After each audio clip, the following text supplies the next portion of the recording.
Iran ঘিরে মধ্যপ্রাচ্যে উত্তেজনার মধ্যেই প্রকাশ্যে আসতে যাচ্ছে ত্রিদেশীয় ইসলামিক জোট। খসড়া তৈরি শেষ, যে কোনো সময় চূড়ান্ত চুক্তি।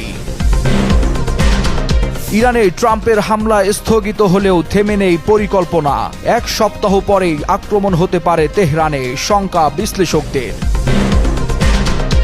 ইরান ইস্যুতে জরুরি বৈঠকে জাতিসংঘের নিরাপত্তা পরিষদ। সরকার পতন আন্দোলন ও মার্কিন হামলার হুমকি নিয়ে তেহরান ওয়াশিংটনের পাল্টাপাল্টি অভিযোগ। মধ্যপ্রাচ্যের প্রভাবশালী তিন দেশের কূটনৈতিক উদ্যোগে থমকে গেছে ইরানে সম্ভাব্য মার্কিন হামলা। উত্তেজনা বাড়াতে চায় না সৌদি, কাতার, তুরস্ক। মাদুরোকে তুলে নিয়ে যাওয়ার পর হোয়াইট হাউসে ভেনেজুয়েলার বিরোধী নেত্রী মাচাডো মার্কিন প্রেসিডেন্টকে উপহার দিলেন নিজের নোবেল শান্তি পুরস্কার পদক।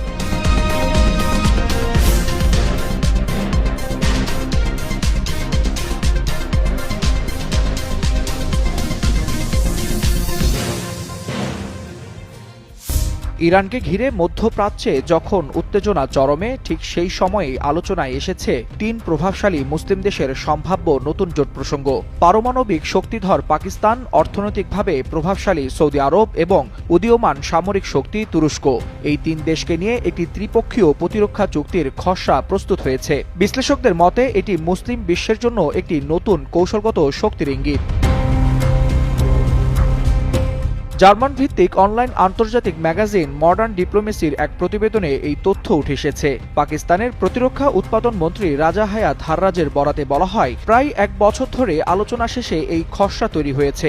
যদিও চুক্তিটি এখনও চূড়ান্ত হয়নি, তবে তিন দেশের সরকারই বিষয়টি সক্রিয়ভাবে পর্যালোচনা করছে।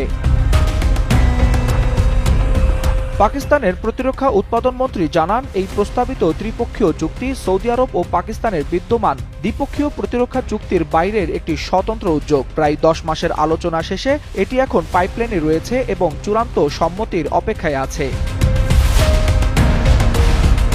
অন্যদিকে তুরস্কের পররাষ্ট্রমন্ত্রী হাকান ফিদান আলোচনার বিষয়টি নিশ্চিত করলেও স্পষ্ট করে বলেছেন, এখনো কোনো আনুষ্ঠানিক চুক্তি সই হয়নি। তার ভাষায়, প্রেসিডেন্ট রিসেপ তাইয়েপ এরদোয়ানের দৃষ্টিভঙ্গি অনুযায়ী একটি অন্তর্ভুক্তিমূলক আঞ্চলিক নিরাপত্তা কাঠামো গড়ে তুলতেই এই আলোচনা চলছে। ফিদান আরও বলেন, আঞ্চলিক অবিশ্বাস কমাতে পারস্পরিক সহযোগিতা জরুরি, না হলে বাইরের শক্তির হস্তক্ষেপ, সন্ত্রাসবাদ ও অস্থিতিশীলতা বাড়তেই থাকবে।